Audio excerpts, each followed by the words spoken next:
मेरा नाम सोनू कुमार है और मैं आप लोगों को इकोनॉमिक्स जिसका मतलब अर्थशास्त्र होता है वो पढ़ाने जा रहा हूँ। देखिए, सबसे पहले हम लोग को समझना होगा कि अर्थशास्त्र का मतलब क्या होता है।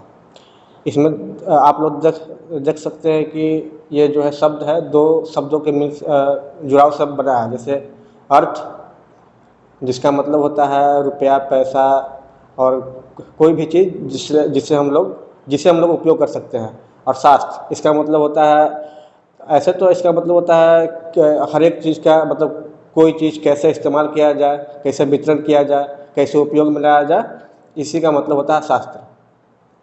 तो मोटा मोटी इकोनॉमिक्स का मतलब होता है कि वस्तुओं और सेवाओं का उत्पन्न करना, उन्हें बांटना और उन्हें कैसे उपयोग करना है। इन्हीं चीज़ों को हम लोग अच्छी तरह से इस विषय में मतलब समझेंगे। इकोनॉमिक्स अगर क्लास 10th में देखे जाए तो इकोनॉमिक्स का लगभग 5 चैप्टर हैं, जिसमें पहला चैप्टर आपका विकास होगा, यानी कि डेवलपमेंट। और इकोनॉमिक्स को लोग समझते हैं कि बस पैसा ही, मतलब जैसे सभी बोलते हैं कि आपका इकोनॉमिकल स्टेटस डाउन है, यानी कि आप बहुत मतलब आपके पास पैसा नहीं है, आप गरीब हैं, ऐसा मतलब इसका मतलब ये नहीं होता है। इकोनॉमिक्स में सारी चीज़ें आती हैं, जैसे वो कितना कमा रहा है, वो कैसे रह रहा है, ये सारा चीज़ एक देश का इकोनॉमिक्स में योगदान करता है। ये सब जानने के बाद हम आप लोगों को बता देते हैं कि इकोनॉमिक्स का जनक कौन है, यानी कि फादर ऑफ इकोनॉमिक्स कौन है। देखिए, ये क्वेश्चन जानने का कोई मतलब नहीं रखता है, लेकिन अब कोई भी बूढ़ा या कोई भी पढ़ा लिखा आदमी आपसे पूछ जाएगा, सबसे पहले ये पूछा कि क्या पढ़ रहे हैं आप, बायोलॉजी पढ़ रहे हैं, बताइए तो बायोलॉजी का जनक कौन है। मतलब ये इसलिए आपको ये जानना बहुत ज़रूरी है कि इकोनॉमिक्स का जो जनक है वो कौन है। इकोनॉमिक्स का जनक जो है, उनको एडम स्मिथ के नाम से जाना जाता है, वही हमारे इकोनॉमिक्स के जनक है। और दूसरी बात मैं आप लोगों को ये बता देता हूँ कि इकोनॉमिक्स इस प्लेटफॉर्म पर आप लोग जब जुड़े हैं तो आपको टाइमिंग मालूम होना चाहिए कि हम कब कब और कितना घंटा आपको पढ़ाएंगे। सबसे पहले मैं आप लोगों को बताता हूँ कि आप लोगों का टाइमिंग रहेगा वेडनेसडे यानी कि बुधवार और सैटरडे को।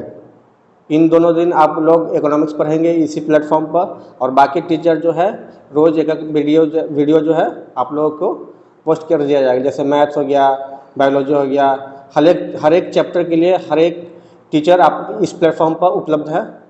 आप लोग उन लोगों को मतलब वीडियो देख लीजिएगा। इसी प्लेटफॉर्म पर आपको सारा चैप्टर का मतलब सारा विषयों का आपको वीडियो मिल जाएगा चैप्टर वाइज। और ये वीडियो का जो टाइम ड्यूरेशन है, यानी कितना देर तक रहेगा, वो लगभग 40 से 45 मिनट तक रहेगा। बाकी वही देख लीजिएगा अपना हर एक चैप्टर, हर एक विषय का वीडियो। और चूँकि मेरा विषय इकोनॉमिक्स है, मैं आप लोगों को बता देता हूँ कि आप इकोनॉमिक्स का जो मैंने जो है इंट्रोडक्शन मतलब इकोनॉमिक्स क्या है वो पहले ही आपको बता दिया है। और मैं आप लोग उसका कितने प्रकार होते हैं, उतना प्रकार में बांटने का क्या मतलब था वो आपको समझा देते हैं।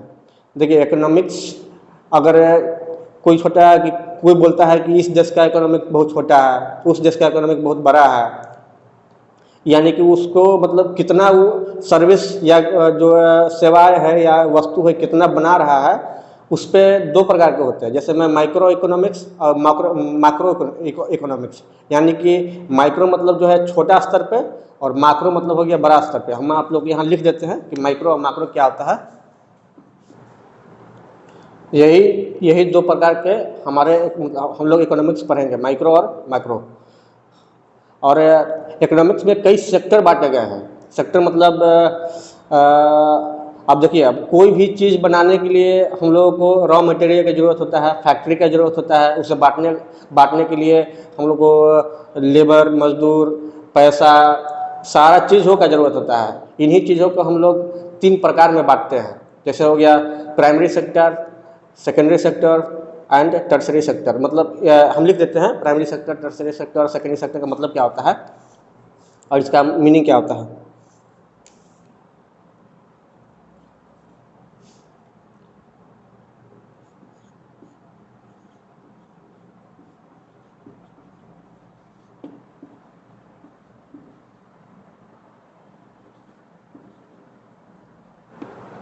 देखिए अब यही है सेक्टर्स ऑफ इकोनॉमी।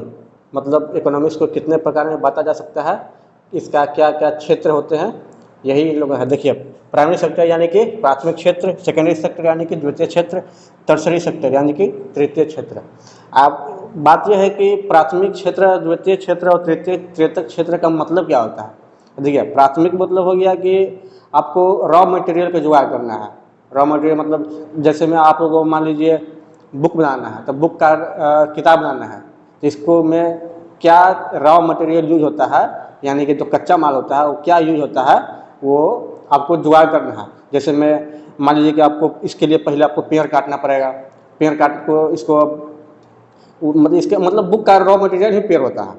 अब मान लीजिए कि हमको लोहा का कोई सामान बनाना है, तो लोहा का जो रॉ मटेरियल क्या होता है, उसको हम ज़मीन से निकालते हैं, एक्सट्रैक्शन करते हैं। तो उसको यानी कि कैसे भी करके प्राथमिक क्षेत्र में यह आता है कि आपको रॉ मटेरियल को बनाना है, कैसे भी निकालिए, बनाइए या उत्पन्न कीजिए, आपको यह रॉ मटेरियल का जुगाड़ करना है।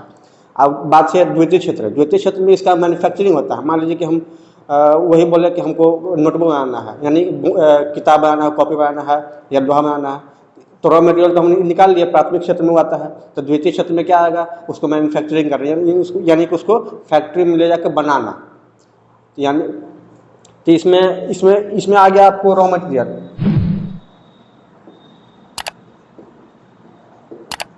रॉ मटेरियल इसमें आ गया आपको मैन्युफैक्चरिंग।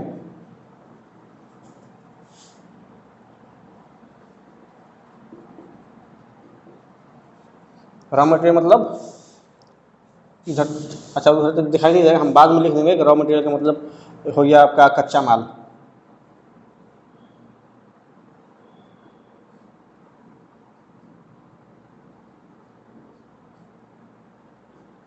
मैन्युफैक्चरिंग मतलब प्रोसेस करना, बनाना। अब तीसरा सेक्टर में आ जाता है आपका कितना पैसा आपके पास है। अगर पैसा, अब मान लीजिए कि आप रॉ मटेरियल निकाल लिए हैं और उसको मतलब मतलब कंपनी में बनवा भी लिया, लेकिन उसको अब लोगों में बांटिएगा कैसे। अब लोग अब कुछ कोई चीज़ बना रहे हैं तो उसको वितरण भी करना जरूरी नहीं है। मान लीजिए कि हम गाड़ी बना के ऐसे रख ले रह जाएंगे तो क्या फ़ायदा होगा, उसके देश से क्या फ़ायदा, उसको क्या फ़ायदा मिलेगा। इसलिए उसको बांटना बहुत जरूरी होता है। उसी को बोलते हैं सेवाएं प्रदान करना। अब बांटने के लिए आपको पैसा चाहिए और आपको क्या चाहिए, आपको सही एजुकेशन चाहिए, यानी कि आपको पढ़े लिखे रहेंगे तो बढ़िया से काम कीजिएगा, मतलब तभी तो आपको नौकरी मिलेगी। इसमें नौकरी भी आता है, जो तृतीय क्षेत्र है ना, इसमें नौकरी भी आता है। उसको उसी को बोलते हैं देखिए सबसे पहले इकोनॉमिक्स का मतलब होता है providing goods and services. Goods का मतलब चीज़ें और सर्विसेज मतलब नौकरियाँ। चीज़ें तो हम रॉ मटेरियल मैन्युफैक्चरिंग से बना लेंगे, लेकिन मतलब प्राथमिक और द्वितीय से बना लेंगे, लेकिन तीसरा में हमको सर्विस के लिए हमको क्या चाहिए, एजुकेशन चाहिए। और बांटने के लिए मतलब पैसा चाहिए। इसमें आता है क्या, आ गया आपका एजुकेशन आ गया, एजुकेशन आ गया, और आपका आ गया बैंकिंग आ गया। यही सब आपका मतलब यही सब एक सेक्टर्स ऑफ इकोनॉमिक बोलते हैं। ऐसे अगर ऊंचा क्लास में जाइएगा तो सेक्टर्स ऑफ इकोनॉमिक को मतलब 5 भागों में बांटा गया है। फर्स्ट सेक्टर, सेकंड मतलब यही सब, फोर्थ फिफ्थ मतलब 5 सेक्टर में कुल बांटा गया है। फोर्थ में आता है आपका आईटी। पहले के ज़माने में तो आईटी नहीं था, यानी कि कंप्यूटर ये सब है, पहले के ज़माने में नहीं था। अब जो चूँकि कंप्यूटर इंटरनेट सब आ गया है तो फोर्थ सेक्टर में आपका आईटी आता है, मतलब कंप्यूटर वाला। वो सब आप लोगों को नहीं पढ़ना है, 10th तक पढ़ना है, इसलिए आप इन्हीं 3 चीज़ों पर ध्यान दीजिए कि हाँ इसका मतलब क्या होता है। दोबारा हम बता देते हैं कि सेक्टर्स ऑफ इकोनॉमिक में हम लोग पढ़ना है कि पहले इसका 3 प्रकार होता है। जिसमें प्राइमरी सेक्टर, इसमें पढ़ना है कि हमको रॉ मटेरियल मतलब चीज़ें बनाने के लिए जो माल हमको इस्तेमाल करना है वो कहाँ से लाना है, कैसे लाना है, वो होता है। द्वितीय में होता है सेकेंडरी सेक्टर में कि हमको इसको कैसे बनाना है, और तीसरा में होता है कि हमको इसको बांटने के लिए किन चीज़ों की जरूरत पड़ेगी। जैसे पैसा हो गया, एजुकेशन हो गया। एजुकेशन जो पढ़ा लिखा आदमी रहेगा वही ना कंपनी का CEO बनता है, सब बनता है। जो मान लो कि मैनेजर बन गया वही होता है। देखिए अब बात यहाँ तक मतलब हो ही गया तो बता देखिए, सबसे पहले इकोनॉमिक्स कोई भी देश का जो इकोनॉमिकल डेवलपमेंट होता है वो कैसे होता है। अब मान लीजिए कि हम आज एक प्रोडक्ट ले लेते हैं, मान लीजिए हम आज 4 चक्का यानी 4 व्हीलर बना रहे हैं, अब उसका कोई डिमांड नहीं है, तो अब बनाने का क्या फ़ायदा होगा। तो इसलिए इकोनॉमिक्स में सबसे बड़ा चीज़ होता है डिमांड का। अगर आपके पास डिमांड है, अगर नौकरी का डिमांड रहेगा तब ना बच्चा पढ़ेगा लिखेगा, नौकरी का डिमांड करेगा। अब नौकरी का कोई डिमांड नहीं है तो इससे क्या फ़ायदा होगा।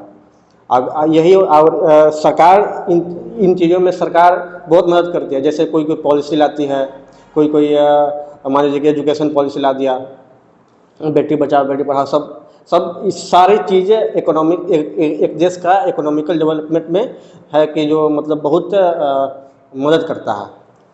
और सप्लाई एंड बात यहाँ हो रहा है सप्लाई एंड डिमांड का। सरकार कितना सप्लाई कर पा रही है वो कैसे पता चलेगा, उसका डिमांड के बारे में पता चलेगा। मान लीजिए डिमांड बना रही है, डिमांड है ही नहीं है, सब बेकार हो जाएगा। इसलिए सबसे महत्वपूर्ण चीज़ होता है इकोनॉमिक्स में सप्लाई एंड डिमांड। अब देखिए इकोनॉमिक्स में आपको बता दिया कि गुड्स और सप्लाई क्या होता है, मतलब सप्लाई और डिमांड क्या होता है। सप्लाई मतलब वही लोगों तक नौकरियाँ पहुँचाना, वस्तु पहुँचाना, मतलब कोई चीज़ बना रहे पहुँचना। इस सब का मैनेजमेंट करने के लिए मतलब जो होता है कंपनी का CEO होता है, कई बिजनेसमैन अपना है, सरकार भी कई पॉलिसी लाता है। आपको बता भी किए हैं कि भाई एजुकेशन पॉलिसी हो गया आपका, जैसे बताए थे एग्जाम्पल बताए थे। तो आप लोग इकोनॉमिक्स का पढ़ने का जो फ़ायदा होगा, आप उससे मतलब आप पढ़ के क्या कीजिएगा, इससे देश का क्या फ़ायदा होगा। सबसे पहले यही मतलब पढ़ने का भाई यही तो मतलब रीज़न होता है कि हम बायोलॉजी पढ़ रहे हैं तो डॉक्टर बनेंगे तो देश का कुछ भला करेंगे। IIT पढ़ रहे हैं मतलब इंजीनियरिंग कर रहे हैं तो देश का कुछ भला करेंगे। तो आप लोग इकोनॉमिक्स मतलब पढ़ के क्या कीजिएगा। आज सब बोलता है कि भारत चौथा सबसे बड़ा इकोनॉमी वाला देश बन गया है। तो शुरुआत में ही आप लोगों को बताया था कि इकोनॉमिक मतलब खाली पैसा नहीं कि मतलब पैसा कमा लिए और वह सब चीज़ हो गया। यहाँ पर तो नौकरी मिलता है, गाड़ी भी बन रहा है, मतलब कई चीज़ें बन रहा है, मैन्युफैक्चरिंग हब भी है इंडिया में। तो क्या इंडिया बहुत बढ़िया देश है रहने लायक? नहीं। इकोनॉमिक्स का मतलब केवल पैसा का विकास नहीं, मतलब यह नहीं कि मतलब बढ़िया से हमको नौकरी मिल रहा है हो गया और रहने खाने का कोई ठीक नहीं है, ऐसा नहीं होता है। इकोनॉमिक्स में हर एक चीज़ देखना पड़ता है। एक इकोनॉमिकल डेवलपमेंट में सारी चीज़ें हम लोगों को लेकर चलना पड़ता है। जैसे हो गया आपका पर्यावरण, सब बताए थे ही आपको हम शुरू में ही बताए थे कि इकोनॉमिकल डेवलपमेंट में हो गया आपका ऐसे तो मेनली देखिए लोग पैसा समझता है, लेकिन जो पैसा है जिसको हम फाइनेंस बोलते हैं, एक इकोनॉमिक्स का छोटा सा ब्रांच है। इकोनॉमिक्स में बहुत सारी चीज़ आती है जो आप लोग कोई भी आम आदमी समझ जाता है कि इकोनॉमिक्स मतलब पैसा ही नहीं होता है। पैसा एक इकोनॉमिक्स का छोटा सा ब्रांच है, जिसको हम फाइनेंस बोलते हैं। इसलिए हम बोल रहे हैं कि इकोनॉमिक्स में बहुत सारी चीज़ें आती हैं। इकोनॉमिकल डेवलपमेंट मतलब हर एक बाकी जो सारी चीज़ें हैं जो आप लोगों को नहीं पढ़ना है वो सारी चीज़ होता है, मतलब उस सारी चीज़ों को मिलाकर इकोनॉमिकल डेवलपमेंट किया जाता है एक देश में। अब जैसे देख लीजिए चीन का इकोनॉमिकल डेवलपमेंट बहुत अच्छा है। ये नहीं कि वहाँ खाली पैसा कमा रहा है सब आदमी और रोड बना रहा है, सड़क बना रहा है, ऐसा नहीं। हर एक चीज़ वहाँ का बढ़िया हो रहा है। फूड क्वालिटी हो गया, आपका एनवायरनमेंट क्वालिटी हो गया, हर एक चीज़ वहाँ बढ़िया हो रहा है। इसी को बोलते हैं इकोनॉमिकल डेवलपमेंट। अब इंडिया में फाइनेंशियल डेवलपमेंट को सब इकोनॉमिकल डेवलपमेंट समझता है, मतलब पैसा कमाने का सब इकोनॉमिकल डेवलपमेंट समझ लेता है। ये नहीं है। इकोनॉमिकल डेवलपमेंट हो गया सारी चीज़ों से भरपूर, मतलब उनकी क्वालिटी अच्छा रहे, उनकी उपयोग करने वाले लोग अच्छा रहे, मतलब लोग तो भाई एजुकेशन से ही अच्छा होंगे। एजुकेशन मिलेगा तो आपको सिविक सेंस आएगा, मतलब आप एक दूसरे से मतलब कैसा रहते हैं। देखिए आपको हम सिविक सेंस से बात आ गया तो हम बता देते हैं कि सिविक सेंस का मतलब क्या हो गया। सिविक सेंस मतलब एक आदमी के अगर उसके पास अगर सिविलाइजेशन समझते हैं कि सिविलाइजेशन मतलब होता है कि लोगों को कैसे रहना चाहिए, क्या पहनना चाहिए, कब कैसे बात करना चाहिए, कैसे खाना चाहिए, कहाँ खाना चाहिए, ये सब सिविलाइजेशन में आता है, सिविक सेंस में इंक्लूड होता है। आप इंडिया सबसे बड़ा इकोनॉमी वाला देश है, लेकिन लोगों के पास सिविक सेंस नहीं है। आज कोई भी टूरिस्ट आता है, कहीं के भी आता है, वो हम लोगों को मतलब जैसे तैसे बोल के भाग जाता है। आप लोग भाई देखबे किए होंगे सोशल मीडिया पर, ये इसलिए एजुकेशन का बहुत महत्वपूर्ण होता है, मतलब महत्वपूर्ण क्या बोलते हैं हम, एक रोल होता है हमारे जीवन में। इसलिए हम बोल रहे हैं कि क्या बोलते हैं, खाली इकोनॉमिक्स पढ़ने से कुछ नहीं होगा। चलिए बहुत हो गया, आज बस इतना ही, और बाकी सब हम अगला वीडियो में बताएंगे। आज एक तरह से समझिए कि इंट्रोडक्शन लेक्चर था, इतना काफ़ी है आज के लिए। अब ठीक है, बाय।